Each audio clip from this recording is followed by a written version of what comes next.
அனைவருக்கும் இனிய வணக்கம். இது நம்ம பாலிடிக்ஸ் பசங்க. அடுத்து இது கம்யூனிஸ்ட் கட்சி, குறிப்பாக மார்க்சிஸ்ட் கம்யூனிஸ்ட் கட்சியோடைய தலைவர் இருக்கார். மக்களோட உரிமைகளில் பெற்று தர்றதுக்கு நிறைய போராடி இருக்கார்.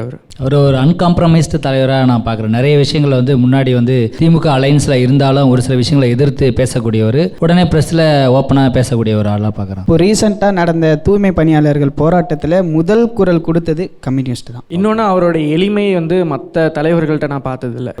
வெளியிலேருந்து பார்க்குறவங்க இந்த கூட்டணியில் இருக்கிறதுனாலே கம்யூனிஸ்ட் அந்த கொத்தடிமையாக இருக்கிறாங்க, கூட்டணிக்குள்ளே அடிமையாக போயிடறாங்க, இந்த மாதிரியான ஒரு விமர்சனங்களை வைக்கிறாங்க.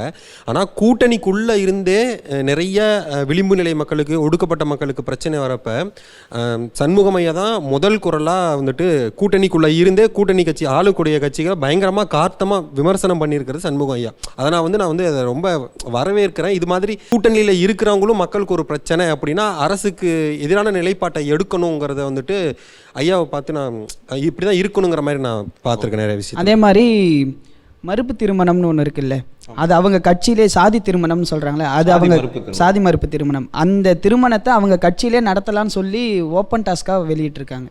மற்ற கட்சியிலலாம் எந்த ஒரு விஷயம் பண்ணால் அவங்களுக்கு பேக் ஃபயர் ஆகும்னு பயந்தாங்களோ, அந்த விஷயங்கள்லாம் இவங்க தைரியமாக நான் இதை பண்ணுவேன், பண்ணியே தீருவேன், என்னோட உரிமை இது அப்படின்ட்டு ஓப்பனாக பண்ணாங்க. இன்னும் தொடர்ந்து கூட்டணி கட்சியில் இருந்தாலும் ஒரு சில விஷயங்களுக்கு அவங்க மௌனம் காக்குறாங்களோ அப்படிங்கிறது இருக்கு.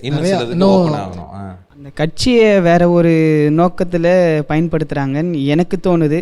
ஏன்னா நான் அது பார்த்துட்டேன், அதை அனுபவிச்சிட்டேன், அதனால் சொல்கிறேன். ஏன்னா இப்போது கம்யூனிஸ்ட் கட்சின்னு சொல்லி எங்கள் ஊரில் இருக்காங்க, அதில் உறுப்பினராக இருந்தவன் இருந்து எல்லா ஒரு போராட்டத்துக்கும் முதல் குரல் கொடுப்பவங்க அவங்க தான். அப்படி ஒரு குரல் கொடுத்த கட்சி இப்போ அவங்க சொந்த ஒரு சுயநலத்துக்காக யூஸ் பண்ணுற ஒரு கட்சியாக மாறிட்டு இருக்குன்னு நான் நினைக்கிறேன்.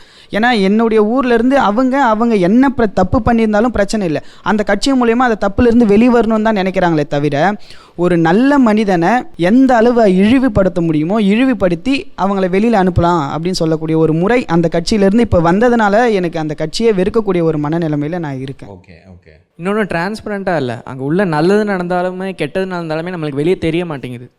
கம்யூனிஸ்ட் கட்சி இன்னும் கொஞ்சம் அந்த அவங்களுடைய கம்யூனிகேஷன் ஸ்ட்ராட்டஜி, மக்களை போய் சென்றடைகிறாங்க, மக்களோடு இருக்காங்க.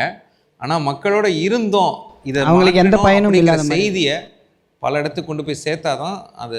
இப்போ சமீபத்தில் அப்படி ஒரு முயற்சி எடுத்தாங்க, வாச்சாத்தி அப்படிங்கிற அந்த சம்பவம் குறித்த ஒரு ஆவணப்படம், அதோடைய வெற்றி பயணம். அந்த டாக்குமெண்ட்ரி ரிலீஸ் ஆன கொஞ்ச நேரத்திலே பார்த்தீங்கன்னா பயங்கர ரீச், நிறைய பேருக்கு தெரியாதவங்க கூட போய் வியூ பண்ணி பார்த்தாங்க. அதில் கம்யூனிஸ்ட் கட்சி இப்போ இருக்கக்கூடிய தலைவர் சண்முகமையா அவர்கள் அதில் என்ன பணி பண்ணார் அந்த டைமில் அப்படிங்கிறதும், அங்கே அந்த டைமில் இருந்த அந்த தோழர்கள்லாம் என்ன பண்ணாங்கன்றதும் அந்த வீடியோவில் பார்த்த போதும் களத்தில் எவ்வளோ வேலை பார்த்துருக்காங்க அப்படிங்கிறது. அது எப்பயோ நடந்து முடிஞ்ச விஷயம். இப்போதான் அவங்க எல்லாருமே அதை தோண்டி எடுத்து பார்க்குறாங்க. இப்போதான் அவங்க அதை வீடியோ டாக்குமெண்ட் பண்ணி இப்போதான் ஒரு சோஷியல் மீடியா டீம் எல்லாம் ஒர்க் பண்ணுறாங்க. அதனால் அவங்களுடைய முயற்சியில் நான் பார்க்குற கேப் கம்யூனிகேஷன். மக்களுக்கு அவங்களுடைய நல்ல கண்ணையா மாதிரி இருந்த ஆட்களை வெளியில சொல்லியிருக்கணும். அப்பவே நிறைய பண்ணியிருக்காங்க, பட் ஆனால் எதுவுமே வெளியே மக்களுக்கு தெரியல, அவ்வளோதான். இன்னைக்கு எல்லாரும் அவருடைய இறப்புக்கு அப்புறம் அந்த செய்தியெல்லாம் கேட்கும்போது அப்படியே ஷாக் ஆகிறாங்க. இல்லை, காலேஜில் ஒரு லெசன் எடுக்கும் பொழுதே அவர் யாருன்னு சொல்லி கேட்கக்கூடிய ஒரு மனநிலைமையில் இப்போ இந்த கிட்ஸ் எல்லாம் இருக்காங்க. ஸோ இன்னும் மக்கள் நீதி மையம் கமல்ஹாசன் இருக்காரு, அவர்கிட்ட இருக்கக்கூடிய ஆளுமை என்ன இருக்கு?